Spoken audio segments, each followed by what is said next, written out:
Okay, welcome to another episode of Warriors Whiteboard Wednesday. Happō Miller here from Warrior Concepts.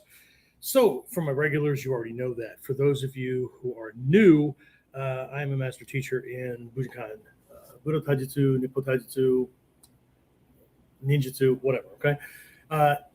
More than that, though, I bring to the art like a small percentage of us in the training, real-world experience. I was a federal police officer, bodyguard, undercover operative for a while.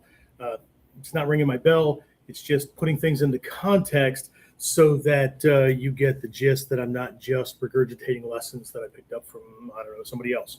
Okay. All right. So hopefully the tech glitches that we had going on before and caused me to get on late have been resolved, but we won't know until later. Okay. All right. So today we're going to be examining defending against surprise attacks, right? Surprise attacks, and specifically closing a potential training loophole that we might not even know is going on. Okay. So again, before we go into this too deeply, I want you to think about something, right? And it's a simple question, right? When you hear the word fight, right? What immediately comes to mind, right? I asked something like this this past Monday during our Kuden podcast. But what comes to mind, right? No mental gymnastics. Don't be thinking about it. Don't be jumping through hoops and loops and whatnot. But what comes to mind, right? For most people, that picture involves two individuals facing each other, right? Facing off with each other. And so there's a whole lot of presuppositions going on there, right? Like it's a mutually agreed upon attack. There's a bunch of things, right? And so both people, right, recognize that they're in a confrontation, right? They're in a fight, right? It's happening, right? Both know where the other person is. Even if one attacks first, right, the other is generally looking in his direction. Makes sense, right? Okay.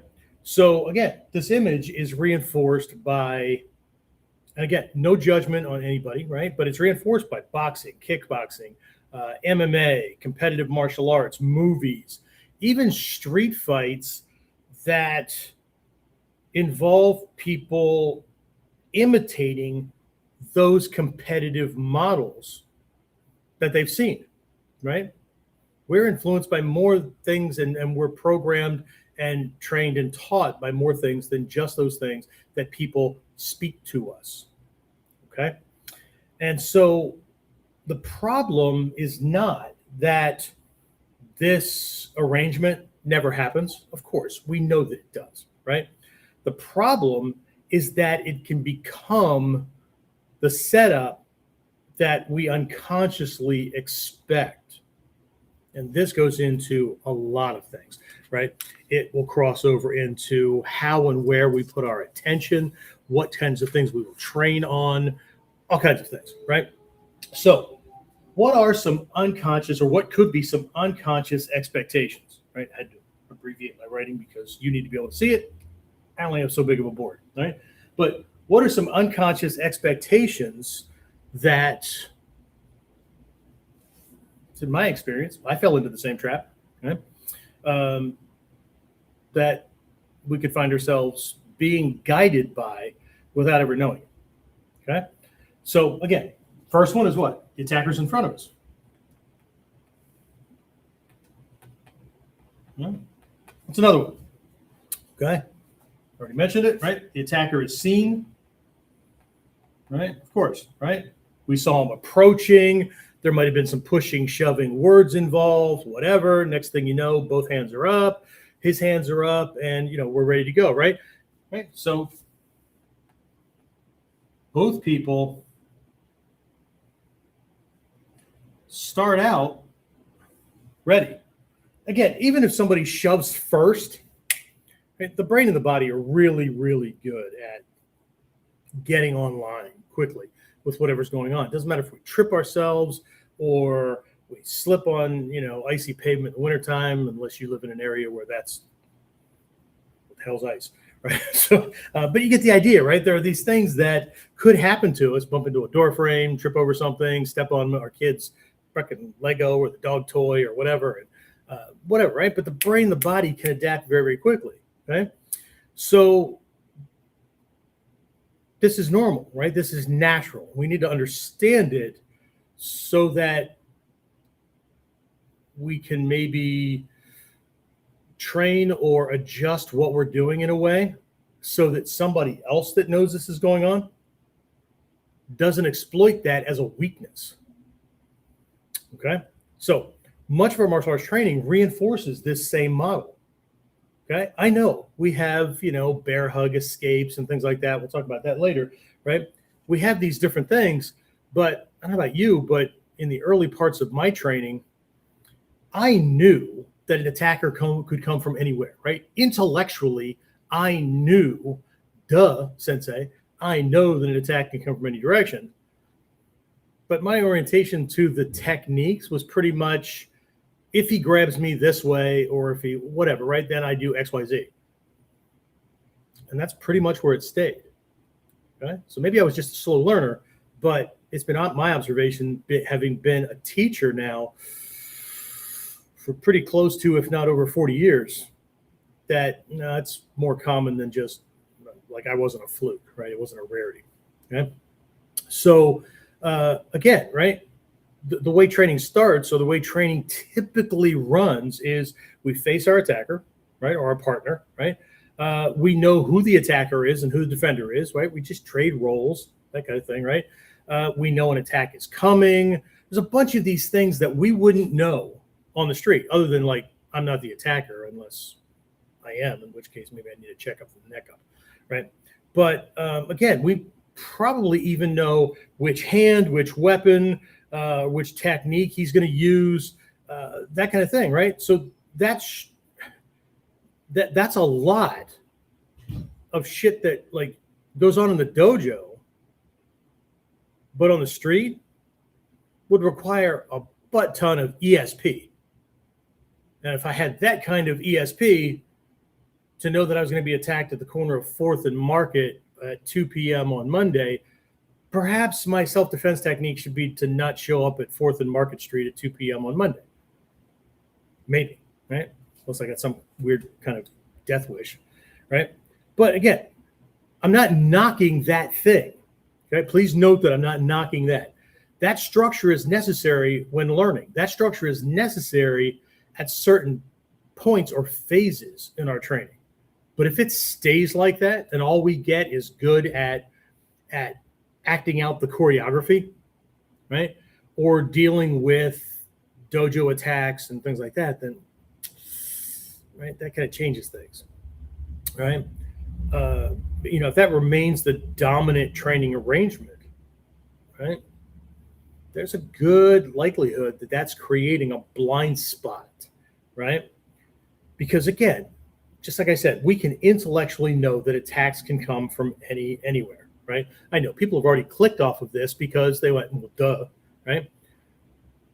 But we need to be careful how quickly we jump to a conclusion that because we know something intellectually, that in the real world, right, when we have to be reminded, stop scrolling on your damn phone while you're walking around and not paying attention to anybody or whatever, right?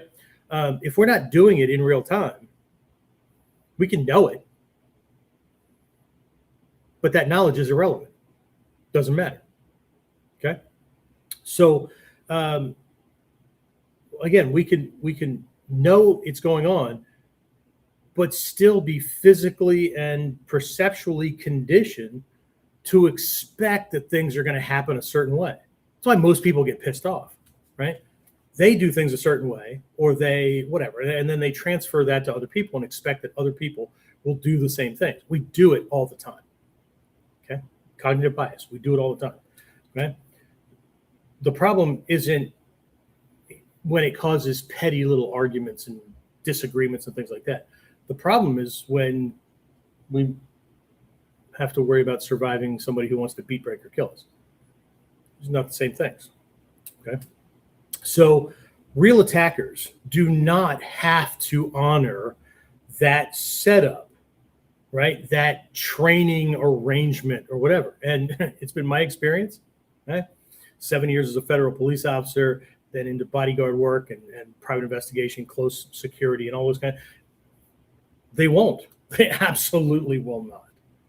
Okay. So somebody can get blindsided, right? Or somebody, like an attacker, can blindside somebody they're walking past, right? They can just blindside them with a sucker punch, right? We've seen things like this in the news. I'm sure you've seen YouTube and Facebook videos, right? That have these kind of things, right? This knockout game kind of thing, right? The attacker could approach from the side, right? Here, or they could be walking by, right? And then throw a punch at the face over here, right? Well, that's even worse, right? So if you come in this way and we're always dealing with straight punches, I think that's easier for the brain to work out a solution to, okay? But he's walking this way, right? And then all of a sudden, right, the attack comes from out of nowhere, right? Nothing comes out of nowhere, right? Everything changes, okay? So we could have that going on, right? We could have one person approaching from the front or from the side, right? And that gets our attention. And then one of his accomplices can come in from a different angle and initiate from there, okay? While our attention, right, is on this primary target because of tunnel vision and other brain processes, right? Okay, so if we think about it, right, an attack can also begin with just contact from behind, right? We've probably all trained against things like bear hugs or rear choke, right? A full Nelson maybe, right? A collar or some other clothing grab, and a pull or a push kind of thing, right? But even wrist grabs, a little hook to the arm kind of thing. Think about the kind of techniques that you've learned in your training that you're doing to the bad guy, and then flip that. What if he did that to you, right? A lot of people in Bujinkan Ninjutsu know this technique called ikichigai, where we're walking by the person, right, and we snag his arm, and then we do a bunch of movements that kind of control him and keep him from coming at us before we slam him to the ground, right? But how many people train to defend against that attack? Okay? It's one thing to always train from the perspective of being the good guy. I get it, right? I get it, right? Moral high ground is like a cool thing. But even Hatsumi Sensei has said that anything can be done in a fight or an attack situation, right? So we have to be able to do certain things, right? And the techniques, they only indicate where we need to start our training or our focus in what that particular technique is pointing to. That's not the end all to beat all, right? Okay. So, and even if the confrontation, right, begins face to face, right, it may not stay that way, right? Your evasion immediately, right? Your line of evasion immediately changes the orientation between the two bodies, right? His movement changes the alignment, right? Both of you together, back and forth, change things, right? If either person circles, slips past, misses, right, or recovers, right, the relationship between the bodies changes again. Okay? It's a big thing in Kotoryu's Kuraidori. Okay, so here's something that I want you to remember, right? Front, this, right, is a temporary relationship. Okay, it's not a permanent location. Okay, it's a temporary relationship. I know we see lots of people, and we may even have done it in a past life or whatever, right? And I mean, like current life, but before, right? Where this is what happened, this is how it was handled, okay? And the more often this is the kind of fight we get ourselves involved in, the more often we think that this is what a real fight is. Okay? That there's no other possibilities. Like the naysayers who go, can't remember a time that I've ever grabbed somebody by the wrist or by the whatever, right? Or that I've ever been grabbed in a fight. Okay. But what are they really saying? What they're really saying is, based on my experience, right? Those other things are bullshit and never happen. Right? This is ego speaking. Okay? We have to be careful. This is why research is important. Okay? We are studying Budo. Studying Budo, by its very nature, requires that we study conflict and different ways, not just that it happens in the box when the fists are flying or the knife is out or whatever, right? But what causes it? Right? This is Budo. If we just want to start studying martial arts and for the fighting kind of thing, where there's a ref in the middle here, and fight, and then like all this shit has already been set up. I'm not saying that it's not enjoyable to watch. I'm not saying that it's a bad thing to participate. None of those things, right? But if we understand Budo, right, life or death preservation, right, then we understand the differences between this type of fight and a survival situation that requires fighting for one's well-being, safety, or life, or the life of somebody else.